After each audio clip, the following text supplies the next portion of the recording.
Namaste and good morning, everyone. Let's do some prayers before our Monday class. Om Guru Brahma, Guru Vishnu, Guru Devo Maheshwara, Guru Sakshat Parbrahma, Tasmai Shri Guru Namah. Om Bhur Bhavaswaha, Tatsavitravare Bhargo Devasya Dhimahi, Diyo Yo Nah Prachodayat, Astoma Sadgamya, तमसो मा ज्योतिर्गम्य मृत्युर्मा अमृतं गम्य ओम सहनावतु सहना भुनक्तु सवीर्यं करवावहै तेजस्विनावधीतमस्तु मा विद्विषावहै ओम शांति शांति शांति. Let's open our Yoga Vashishta books on page number 354, and this is a sarg number 58. Brahma के संकल्प से जगत रचना, निर्वेद से विश्रांति. वशिष्ठ जी बोले, हे राम जी, अंगनाओं के शरीर आदि भोग और लौकिक पदार्थों में कुछ सुख नहीं. Okay, so ang means these different parts of our body. ज्ञानवानों को ये पदार्थ तुच्छ भासते हैं, वे इसमें आस्था नहीं करते, तो फिर किस पदार्थ की इच्छा करें. इन भोग ऐश्वर्य पदार्थों से मूढ़ असाधु संतोष पाते हैं. असाधु मीन्स जो साधु नहीं है, पर जो ज्ञानवान साधु हैं वे इनमें प्रीति नहीं करते. जो कृपण अज्ञानी हैं उनको भोग ही सरस है, पर भोग आदि अंत और मध्य में दुख रूप है. जो पुरुष इनमें आस्था करते हैं वे गर्दभ और नीच पशु हैं. हे राम जी, स्त्री रक्त मांस और अस्थि आदि से पूर्ण है. जो इसको पाकर संतुष्ट होते हैं वे श्रृगाल हैं, मनुष्य नहीं. जो ज्ञानवान हैं वे लौकिक पदार्थों में प्रीति नहीं करते. पृथ्वी सर्व मृतिका, वृक्ष काष्ठ, देह मांस और पर्वत पाषाण रूप है. So that means जड़ है. पताल अधः है और आकाश उद्धर्व है जो दिशाओं से व्याप्त है. सर्व विश्व पांच भौतिक रूप है. इसमें जो अपूर्व सुख कोई नहीं जिसमें ज्ञानवान प्रीति करे. इंद्रियों के पंच विषय मोक्ष को हरने वाले और विवेक मार्ग के रोकने वाले हैं, और जो कुछ जग जंजाल की संपूर्ण विभूति है वह सब दुख रूप है. पहले इसका प्रकाश भासता है पर बाद में कलंक को प्राप्त कराती है. जैसे दीपक पहले प्रकाश को दिखाता है और फिर काजल कलंक को देता है, वैसे ही इंद्रियों के विषय आगमा पाई हैं, इनसे शांति नहीं होती. अज्ञानी को स्त्री आदि पदार्थ रमणीय भासते हैं, पर ज्ञानवान की वृत्ति इनकी ओर नहीं खुलती. अज्ञानी को ये स्थिर रूप भासते हैं, स्वाद देते और तुष्ट करते हैं, पर ज्ञानवान को असत्य और जल रूप भासते हैं और तोष के कारण नहीं होते. So तोष means Santosh. So you cannot find some contentment in it. ये विषय भोग विष की भांति हैं और स्मरण मात्र से भी विषवत मूर्छा करते हैं और सत्य विचार भूल जाता है. इससे तुम इनका त्याग करके अपने स्वभाव में स्थित हो जाओ और ज्ञानवानों की तरह विचारो. हे राम जी, जब इस जीव को अनात्म में आत्मभिमान होता है तब असंग रूप जग जंजाल भी सत्य होकर भासता है. ब्रह्मा को भी वासना के वश कल्प देह का संयोग होता है. जैसे स्वर्ण का प्रतिबिंब जल में पड़ता है और उसकी झलक कंधे पर पड़ती है, परंतु कंधे से स्वर्ण का कुछ संयोग नहीं होता, वैसे ही ब्रह्म का संयोग देह से वास्तव में कुछ नहीं, कल्पना मात्र देह. राम जी ने पूछा, हे महामते, आत्मा विरंची के पद को प्राप्त होकर फिर ये सघन रूप संसार कैसे रचते हैं, वह क्रम से कहिए. वशिष्ठ जी बोले, हे राम जी, जब प्रथम ब्रह्मा उत्पन्न हुए तब जैसे गर्भ से बालक उत्पन्न होता है वैसे ही उत्पन्न होकर बारंबार इस शब्द का उच्चारण किया, ब्रह्म ब्रह्म. इस कारण उसको ब्रह्मा कहते हैं. फिर संकल्प जाल रूप और कल्पित आकार मन हो आया। उस मन ने संकल्प लक्ष्मी फैलाई। प्रथम संकल्प से माया उपजी, फिर तेज अग्नि के चक्रवत फुरने लगा और उससे बड़ा आकार हो गया। फिर वह ज्वाला की तरह स्वर्ण लता रूप बड़ी जटा संयुक्त प्रकाश को धारे और शरीर मन संयुक्त सूर्य रूप होकर स्थित हुआ और अपने समान आकार बड़े प्रकाश संयुक्त कल्पा और ज्वाला का मंडल आकाश के मध्य स्थित हुआ अग्नि रूप और जिसके अग्नि ही अंग है। हे महाबुद्धिमान राम जी, इस प्रकार तो ब्रह्मा से सूर्य हुए हैं और दूसरी जो तेज किरणें फुरती हैं वे आकाश में तारा गण बिंब पर आरूढ़ फिरते हैं। फिर जैसे जैसे वह संकल्प करता गया वैसे वैसे तत्काल इससे धोकर भासने लगा। इसी प्रकार आगे जगत रचा। जिस प्रकार इस सृष्टि में ब्रह्मा रचता है उसी प्रकार और सृष्टि में रचते हैं। प्रथम प्रजापति, फिर काल कलना नक्षत्र और तारागण, फिर देवता, दैत्य, मनुष्य, नाग, गंधर्व, यक्ष, नदियां, समुद्र, पर्वत सब इसी प्रकार कल्पित किए और जैसे समुद्र में तरंगे कल्पित होती हैं वैसे ही सिद्ध रचकर उनके कर्म रचे। वे भी शुभ संकल्प रूप हैं। जैसा संकल्प करें वही सिद्ध होकर भासने लगे। इसी प्रकार फिर भूत और तारागण उत्पन्न किए और फिर उन्होंने और उत्पन्न किए। तब ब्रह्मा जी ने वेद उत्पन्न किया और जीवों के नाम, आचार, कर्म वृत्ति आदि बनाई और लोक मर्यादा के लिए नीति रूप स्त्री को रचा। इसी प्रकार ब्रह्म की माया ब्रह्म रूप से बड़े शरीर धर रही है। आगे सृष्टि का विस्तार है। लोक और लोकपालों के क्रम किए हैं और सुमेरु और पृथ्वी के मध्य दसों दिशाएं रचकर सुख, मृत्यु, राग, द्वेष प्रकट किए। इस प्रकार संपूर्ण संसार त्रिगुण रूप ब्रह्मा जी ने रचा और जैसे उसने रचा है वैसे ही स्थित है। ये कुछ जो कुछ संपूर्ण दृश्य भासता है वह सब माया मात्र है। हे राम जी, इस प्रकार संसार का क्रम हुआ। संकल्प रूप संसार बड़ा स्थित होकर अज्ञान से भासता है। ये तो संकल्प से रचा है। संकल्प के वश से संसार की क्रिया फैलाता है। संकल्प वश दैव नीति होकर स्थित हुआ है और सब ब्रह्मा के संकल्प में स्थित है। जब उसका संकल्प समाप्त होता है तब संसार भी लय हो जाता है। एक समय ब्रह्मा जी पद्मासन लगाए बैठे थे और विचारने लगे कि ये जग जंजाल मन के संकल्प का फुरना मात्र है। मन के फुरने से उपज आता है और नाना प्रकार के विचार संयुक्त व्यवहार इंद्र, उपेंद्र, मनुष्य, दैत्य, समुद्र, शैल, पताल, पृथ्वी से लेकर सर्व जग जंजाल माया मात्र और बड़ा फैल रहा है। इसलिए अब मैं इससे निवृत्त हूं। ऐसा विचार उन्होंने अनर्थ रूप संकल्प को दूर करके आदि अंत रहित अनादि मत परम ब्रह्म का आत्मा रूप आत्म तत्व में मन लय किया और आनंद रूप आत्मा होकर अपने आप में स्थित होकर निर्मल निरहंकार परम तत्व को प्राप्त किया। जैसे कोई व्यवहार से थका हुआ विश्राम करता है वैसे ही वे अपने आप से आत्म तत्व में स्थित हुए। जैसे समुद्र अक्षोभ होता है वैसे वे अक्षोभ हुए और ध्यान में लगे और फिर जब ध्यान से जगे तो जैसे द्रवता से समुद्र से तरंग उड़ आए वैसे ही चित्त के वश ब्रह्मा जी फुरन रूप हो गए। तब संसार को देखकर फिर चिंतन करने लगे कि संसार दुख सुख के संयुक्त अनंत फांसी है और राग द्वेष भय मोह से दूषित है। हे राम जी, इस प्रकार जीवों को देखकर ब्रह्मा जी को दया उत्पन्न हुई तो अध्यात्म ज्ञान से संपन्न वेद, उपनिषद और वेदांत प्रकट किए और बड़े अर्थ संयुक्त नाना प्रकार के शास्त्र रचे।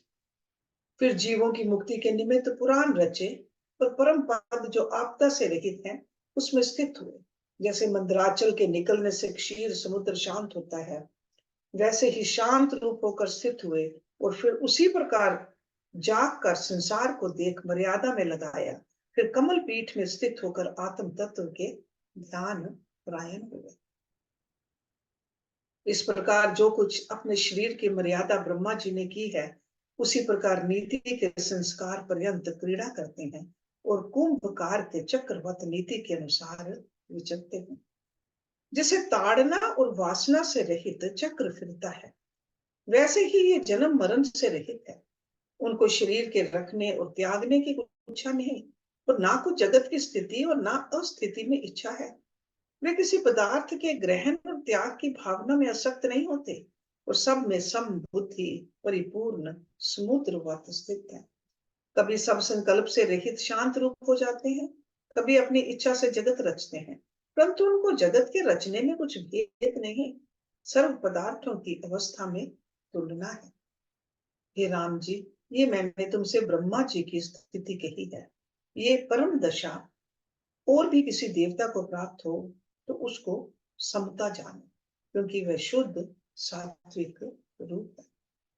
सृष्टि के आदि में जो शुद्ध ब्रह्म तत्व में चित कला हुई है, वही मन कला ब्रह्म रूप होकर स्थित हुई है। जब फिर जगत के स्थिति क्रम में कलना उत्पन्न होती है, तब वही ब्रह्मा रूप आकाश पवन का आश्रय लेकर औषध और पत्रों में प्रवेश करती है। कहीं देवता भाव को, कहीं मनुष्य भाव को, कहीं पशु पक्षी विरग आदि भाव को प्राप्त होती है, और कहीं चंद्रमा की किरण द्वारा अनादि औषध में प्राप्त होती है। जैसे भाव को लेकर चित्तकला होती है, वैसा ही भाव शीघ्र उत्पन्न हो आता है। कोई उत्पन्न होकर संसार के संसर्गवश उसी जन्म के बंधन से मुक्त हो जाते हैं, क्योंकि उन्हें अपने स्वरूप का चमत्कार होता है। कोई बहुत जन्मों में मुक्त होते हैं और कोई थोड़े जन्मों में मुक्त होते हैं। हे राम जी, इस प्रकार सृष्टि का क्रम है। कोई प्रत्यक्ष संकट कर्म बंध मोक्ष रूप उपजते हैं और कोई मिट जाते हैं। इस प्रकार संसार बंध मोक्ष से परिपूर्ण है। जब ये कलना मल नष्ट होता है, तब संसार से मुक्त होता है। जब तक कलना मल है, तब तक संसार भासता है। ब्रह्मा से उत्पन्न जीवों और सात्विक जीवों के देह ग्रहण का क्रम। वशिष्ठ जी बोले, हे महाबाहो राम जी, इस प्रकार ब्रह्मा जी ने निर्मल पद में स्थित होकर सर्ग फैलाया। संसार रूपी कूप में जीव भ्रमते हैं, और जीव रूपी टिटिब तृष्णा रूपी रस्सी से बंधे हुए कभी अधर और कभी उधर को जाते हैं, तो कभी नीचे कभी ऊपर। जब वासना रूपनी रस्सी टूट पड़ती है, तब ब्रह्म तत्व से उठे ब्रह्म तत्व में एकत्र हो जाते हैं। ब्रह्म सत्ता से जीव उपजते हैं और फिर ब्रह्म सत्ता में ही लय होते हैं। जैसे समुद्र से मेघ जल कण के धूम्र द्वारा उत्पन्न होते हैं, फिर वर्षा से उसी में प्रवेश करते हैं, वैसे ही जब तन मात्रा मंडल से चित्त कला निकलती है, तब उसी के साथ जीव एक रूप हो जाते हैं। जैसे मंदार वृक्ष के पुष्प की सुगंध वायु से मिलकर एक रूप हो जाती है, वैसे ही चित्त कला जीव तन मात्रा से मिलकर प्राण नाम पाती है। इस प्रकार प्राण वायु से आदि तन मात्रा जीव कला को खींचने लगती है। जैसे बड़े प्रचंड दैत्य के समूह देवताओं को खींचे, वैसे ही खींचा हुआ जीव तन मात्रा के एक रूप हो जाता है।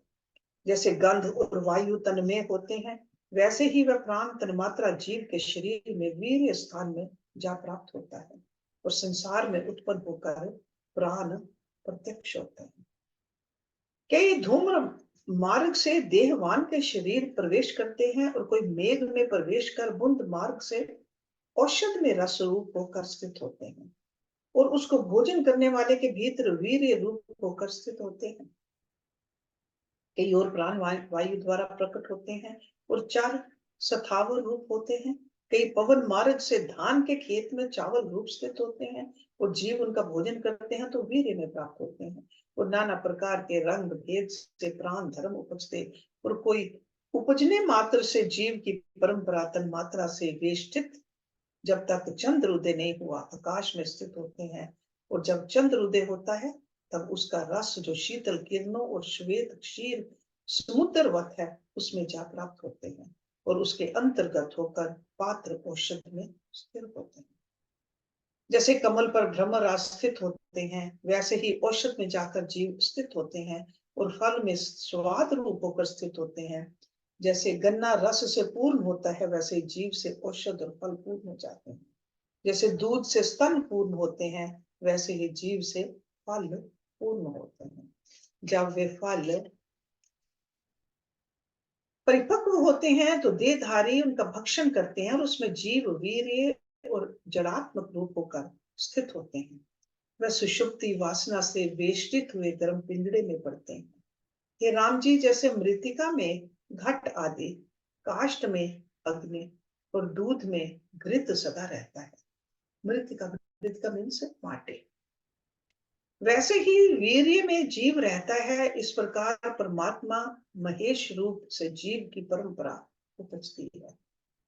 वायु, धूम्र, औषध, प्राण, चंद्रमा की किरणें आदि अनेक मार्गों से जीव उपजते हैं, और जो उपजने से आत्म सत्ता से अप्रमादी रहते हैं और जिनको अपना स्वरूप विस्मृत नहीं होता, वे शुद्ध सात्विक हैं और महा उदार व्यवहारवान होते हैं। और जिनको अपनी उत्पत्ति उपजना विस्मृत हो जाता है, दैट मीन्स भूल जाता है, और फिर उसी शरीर में आत्मा का साक्षात्कार होता है, वह सात्विकी रूप है। और जो उपज कर नाना प्रकार के व्यवहार करते हैं और जिनको स्वरूप विस्मृत हो जाता है, जन्म की परंपरा पाकर स्वरूप का साक्षात्कार होता है, वे राजस सात्विकी कहलाते हैं।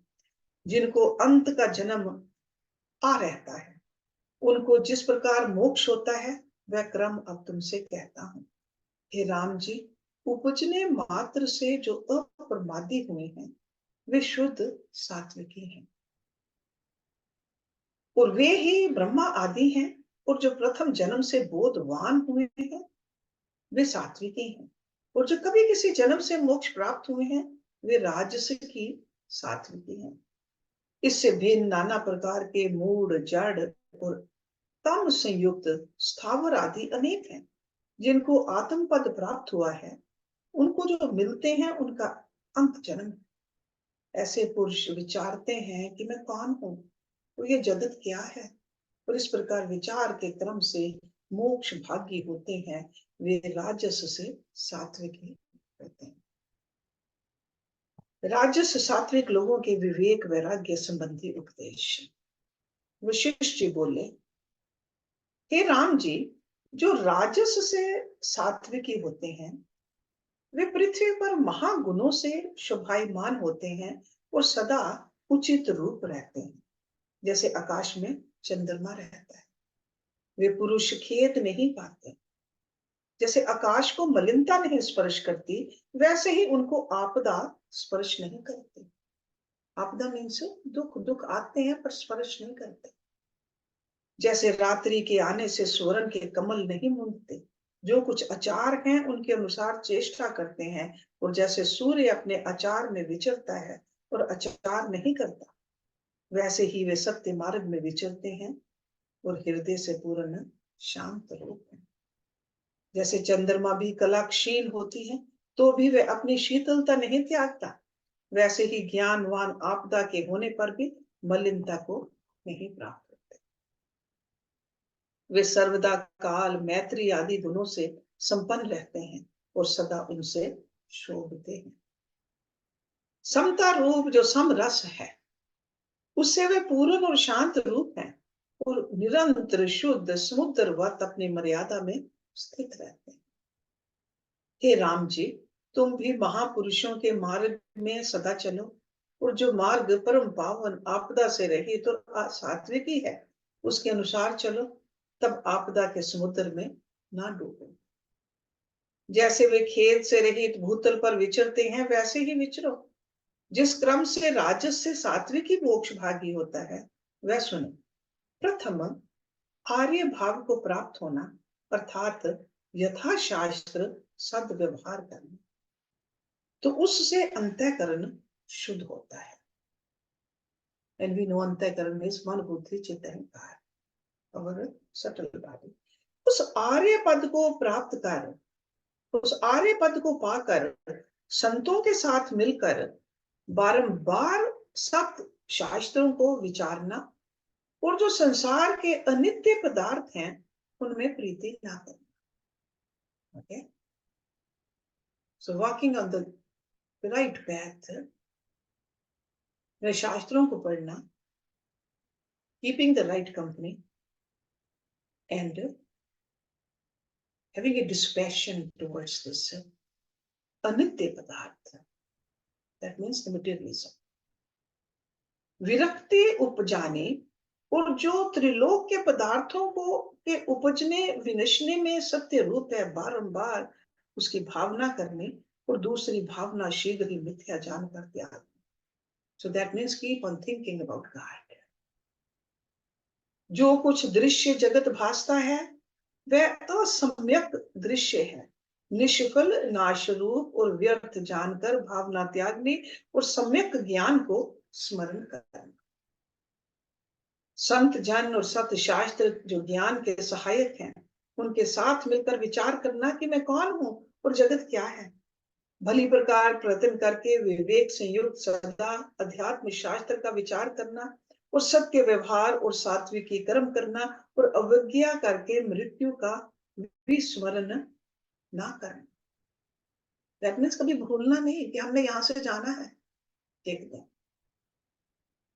जो मृत्यु विस्मरण करके संसार कार्य में लग जाता है वह डूबता है। इससे स्मरण करके सन्मार्ग में लगना और जिस पद में महा उदार और शीतल चित्त ज्ञानी पुरुष स्थित है, उस पद के मार्ग और दर्शन में सदा इच्छा रखना। So always want to follow the path of good people. जैसे मोर को मेघ की इच्छा रहती है, हे राम जी, अहंकार जो देह में स्थित है, ये देह संसार में उत्पन्न है, इसको भली प्रकार विचार करके नष्ट करो। ये संसारिक देह रुधिर मांस मज्जा आदि की बनावट है। जितने भूत जात हैं वे सब चेतन रूपी तागे में मोती पिरोए हैं। उन भूतों को त्याग करके चिन्ह मात्र तत्व को देखो।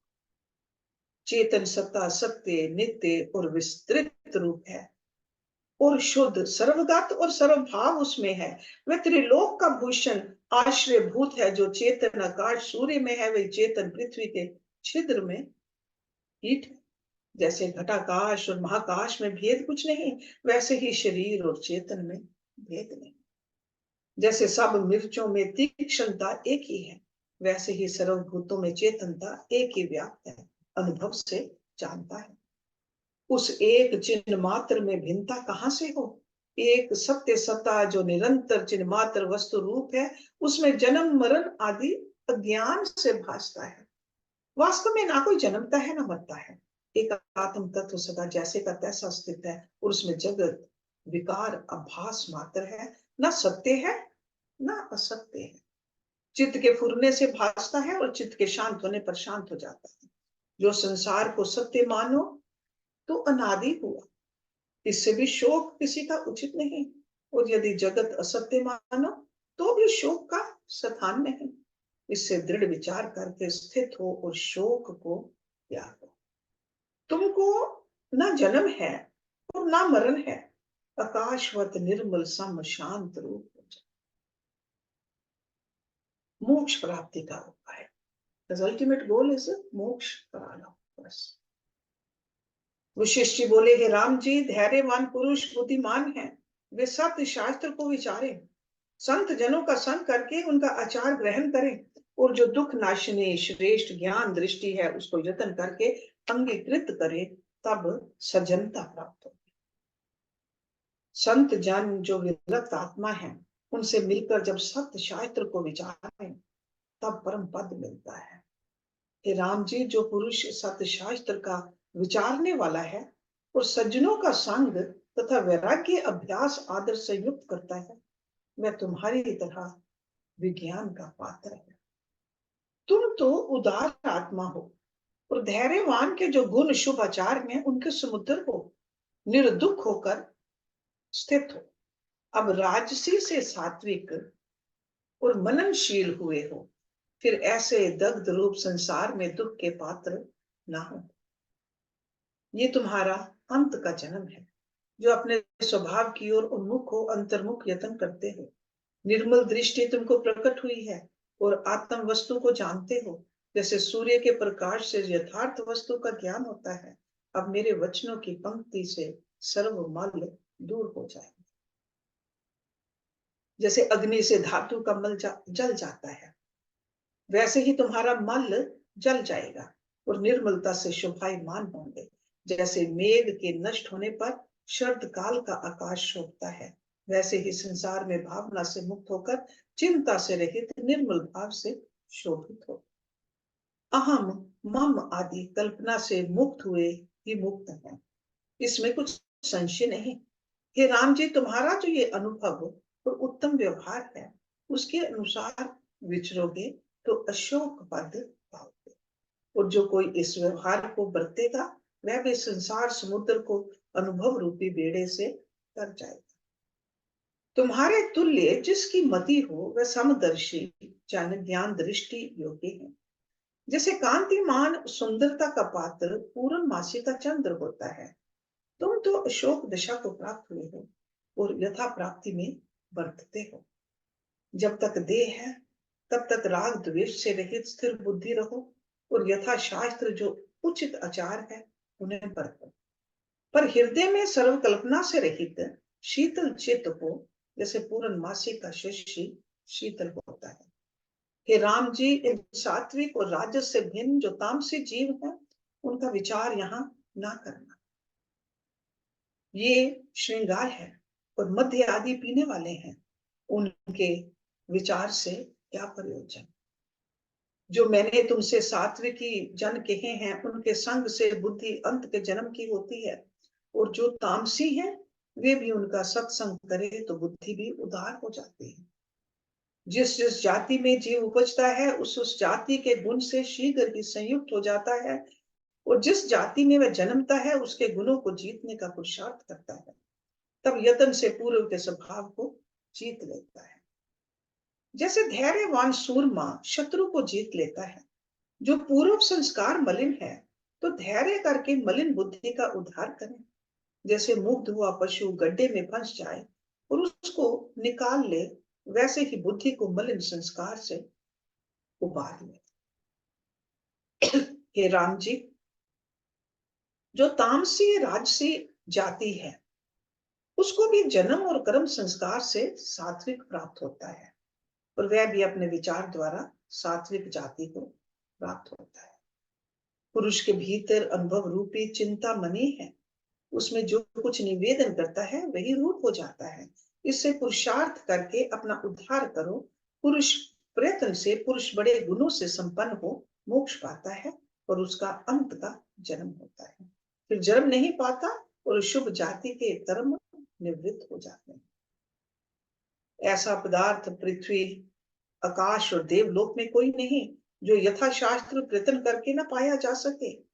हे राम जी, तुम तो बड़े गुणों से संपन्न हो, और धैर्य, उत्तम वैराग्य और दृढ़ बुद्धि से संयुक्त हो, और उसके पाने को धर्म बुद्धि से वीत शोक हो।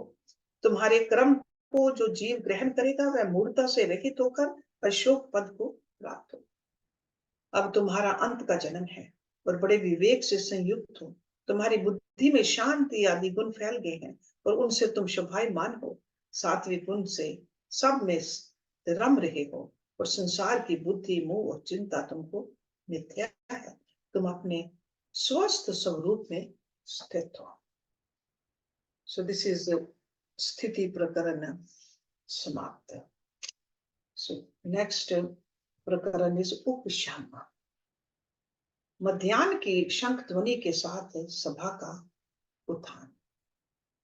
वाल्मीकि जी ने कहा, हे साधु, स्थिति प्रकरण के पश्चात अब मैं उपशम प्रकरण कहता हूं, जिसके जानने से निर्वाण को प्राप्त होंगे। वशिष्ठ जी ने इस प्रकरण में राजा जनक, राजा बलि, प्रहलाद, वीत हव्य की कथाओं एवं महापुरुषों के स्वभाव के वर्णन के माध्यम से श्री राम को संसार रूपी माया के मिथ्यात्व, विभिन्न साधना क्रम, आसक्ति व अनासक्ति, जगत भ्रांति, जीवन मुक्ति के निश्चय, ज्ञानी की तुर्यावस्था, योनियों के हर्ष शोक के संबंध में उपदेश किया है। उन्होंने जीवन मुक्त और विदेह मुक्त पुरुषों के चित्त नाश का वर्णन भी इस प्रकरण में किया है। वशिष्ठ जी के प्रवचन के समय सारी सभा ऐसे शोभायमान हो रही थी, जैसे शरत काल के आकाश में तारागण शोभते हैं। वशिष्ठ जी के पावन एवं परमानंद के कारण वचनों को सुनकर सभी लोग मौन हो गए, और सभी राजागण एवं सभासद ऐसे स्थित हुए मानो कमल की खानी में सरसिज पंक्ति स्थित हो। झरखों में बैठी स्त्रियों के महाविलास की चपलता शांत हो गई, और घरों में जो घड़ियालों के शब्द हो रहे थे वे भी शांत हो गए। राजागण एवं अन्य लोग सदा कथा के सन्मुख हुए और शीश पर चमक ढुढ़ाने वाले मूर्तिवत अचल हो गए।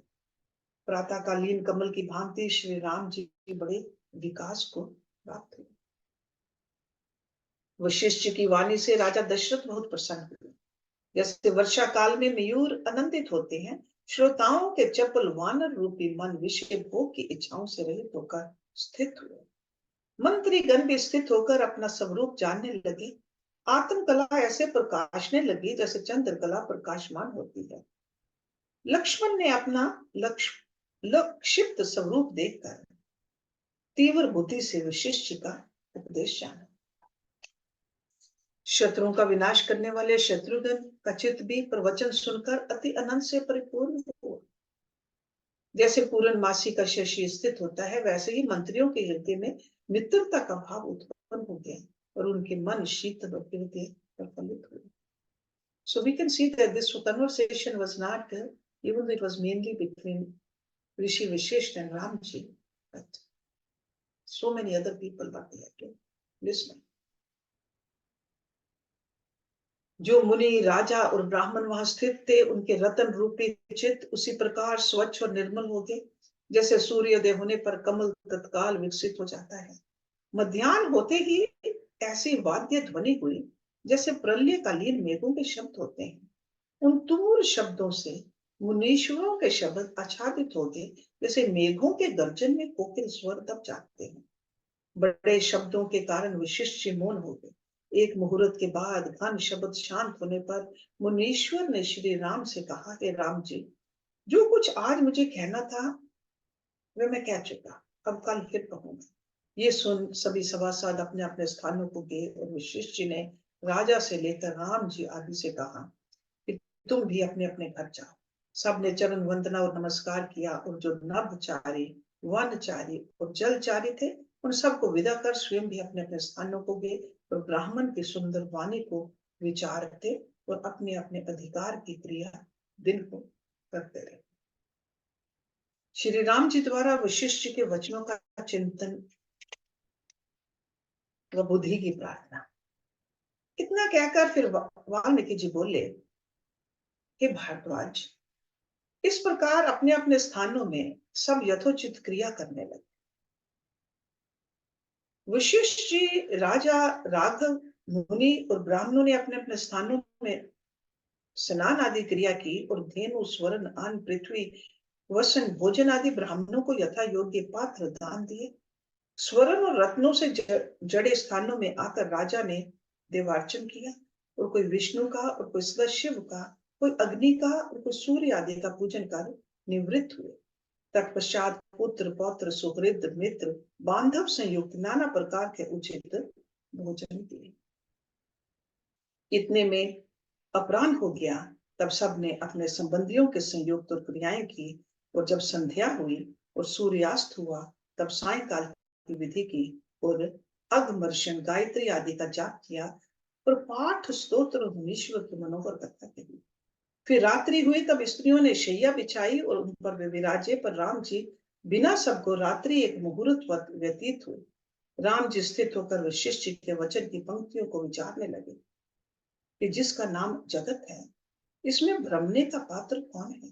नाना प्रकार के भूत जात कहाँ से आते हैं, कहाँ जाते हैं? मन का स्वरूप क्या है? शांति कैसे होती है? ये माया कहाँ से उठी है और कैसे निवृत्त होती है? निवृत्त होने पर विशेषता क्या होती है? नष्ट किसकी होती है? अनंत रूप जो विस्तृत आत्मा है, उसमें अहंकार कैसे होता है? मन का क्षय होने और इंद्रियों के जीतने के विषय में मुनीश्वर ने क्या कहा है और आत्मा के पाने की क्या युक्ति कही है? जीव, चित्त, मन और माया सभी एक रूप हैं। विस्तार रूप जगत इसने ही रचा है। और जैसे ग्रह ने हाथी को बांधा था और वह कष्ट पाता था, वैसे ही असक्त रूप जगत में बंध कर जीव जो कष्ट पाते हैं, उसका नाश करने के निमित्त कौन औषध है? भोग रूपी मेघ पटलों में मोहित हुई मेरी बुद्धि मलिन हो गई है, इसको मैं किस प्रकार शुद्ध करूं? ये तो भोग के साथ तन्मय हो गई, और मुझको भोगों के त्यागने का समर्थ भी नहीं। भोगों के त्यागे बिना बड़ी आपदा है और उनके संहारने का भी समर्थ नहीं। बड़ा विस्मय है और हमको बड़ा कष्ट प्राप्त हुआ है।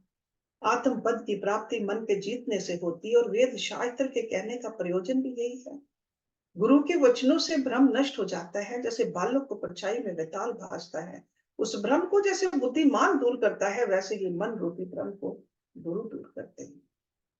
वह कौन समय होगा कि मैं शांति पाऊंगा और भव भ्रम नष्ट हो जाएगा। जैसे योविता प्रिय पति को पाकर सुख से विश्राम करती है, वैसे ही मेरी बुद्धि आत्मा को पाकर कब विश्राम पाएगी। नाना प्रकार के जगत के आरंभ कब शांत होंगे और कब मैं आदि अंत विरचित पद में शांति पाऊंगा। मेरा मन कब पावन होगा, पूर्णमासी के शशिवत संपूर्ण कला से संपन्न होकर स्वच्छ शीतल और प्रकाश रूप पद में कब स्थित होऊंगा। मैं कब जगत को देखकर हंसूंगा और कब मलिन कला को त्याग कर आत्म पद में स्थित होऊंगा। कब मैं मन को संकल्प विकल्प से रहित शांत रूप देखूंगा, जैसे तरंग से रहित नदी शांत रूप दिखाई देती है।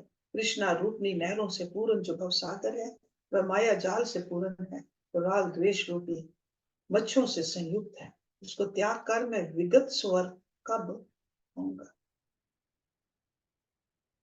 उस उपशम सिद्ध पद को मैं कब पाऊंगा, जो बुद्धिमानों ने मूढ़ता को त्याग कर पाया है। मैं कब निर्दोष और समदर्शी होऊंगा और मेरा अज्ञान रूपी ताप कब नष्ट होगा, जिससे मेरे अंग तपते हैं। सब धातुएं क्षोभ रूप हो गई हैं और उनसे बड़ा दीर्घ ज्वर हुआ है। इससे उबर कर कब मेरा चित्त शांत होगा, जैसे निर्वात स्थल में दीपक स्थित होता है। कब मैं भ्रम त्याग कर प्रकाशवान होऊंगा और कब मैं लीला करके इंद्रियों के दुखों से तर जाऊंगा। दुर्गंध रूप शरीर से कब न्यारा होऊंगा और अहम त्वम आदि मिथ्या भ्रम का नाश मैं कब देखूंगा। जिस पद के आगे इंद्र आदि का महत ऐश्वर्य, मंदार आदि वृक्षों की सुगंध और नाना प्रकार के भोग त्रिनवन भासते हैं, वह आत्म सुख हमको कब प्राप्त होगा।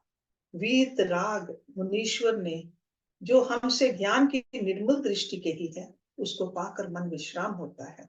जगत तो दुख रूप है, मन तो किससे पदार्थ को पाकर विश्राम पा रहा है। माता पितृ पुत्र आदि जो संबंधी हैं, उनका पात्र मैं नहीं हूं, उनका पात्र भोगी होता है। बुद्धि तू मेरी बहन है, तू मेरा ही अर्थ भ्राता की तरह पूर्ण कर कि हम दोनों दुख से मुक्त हैं। मुनीश्वर के वचनों को विचार कर हमारी आपदा नाश होगी, हम भी परम पद को प्राप्त होंगे और तुझको भी शांति मिलेगी। हे मेरी बुद्धि, तू सम्यक प्रकार स्मरण कर कि वशिष्ठ जी ने क्या कहा है। प्रथम तो वैराग्य कहा, फिर मोक्ष व्यवहार कहा है, फिर उत्पत्ति प्रकरण कहा है कि जगत उद्भव इस क्रम से हुआ है, और फिर स्थिति प्रकरण कहा है कि ईश्वर से जगत की स्थिति है, और नाना प्रकार के दृष्टांतों से उसका निरूपण किया है। निदान जितने प्रकरण कहे हैं वे ज्ञान विज्ञान से युक्त है। हे बुद्धि, जिस प्रकार वशिष्ठ ने कहा है वैसे तू स्मरण कर और अनेक बार विचार कर। बुद्धि में निश्चय ना हो तो सब क्रिया निष्फल है। जैसे शरदकालीन मेघ दीर्घाकार दिखाई देता है, परंतु वर्षा से रहित निष्फल होता है, वैसे ही धारणा से रहित विचार किया हुआ निष्फल होता है। जब धारणा कीजिए तब वह विचार सफल होता है।